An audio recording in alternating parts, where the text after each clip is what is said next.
जीवन फेरि उज्यालो बन्छ यस गरिमामय सभाको गौरव पताकालाई फरफराउन सभाध्यक्षज्यू यस नाटक संस्थाका कार्य समितिका आदरणीय पदाधिकारीहरू प्रमुख अतिथि लगायत अन्य अतिथि महानुभावहरू न्याय र विवेकको कापी कलम हातमा लिएर न्याय आसनमा विराजमान निष्पक्ष निर्णायक मण्डल सबै गुरुवर्ग तथा मेरा प्रतिस्पर्धी र अन्य अप्रतिस्पर्धी मित्रहरू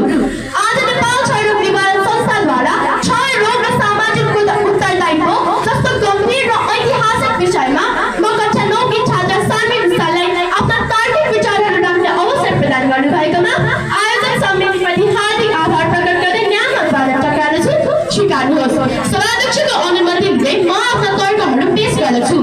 आजभन्दा करिब 15,000 देखि 20,000 वर्ष अघि इस्ट अफ्रिकाबाट माइकोब्याक्टेरियम ट्युबरक्लोसिस नामक ब्याक्टेरियाको संक्रमणले फैलिएको क्षय रोग एउटा घातक र प्राचीन रोग हो आजको 21औं शताब्दीको यो आधुनिक युगमा जब हामी मंगल ग्रहमा बस्ती बसाल्ने र आर्टिफिशियल इन्टेलिजेन्सका कुरा गरिरहेका छौं ती दुईटै समयमा हाम्रो देश नेपालमा प्रत्येक वर्ष हजारौं मानिसहरू एउटा ब्याक्टेरियाका कारण अकालमै ज्यान गुमाइरहेका छन्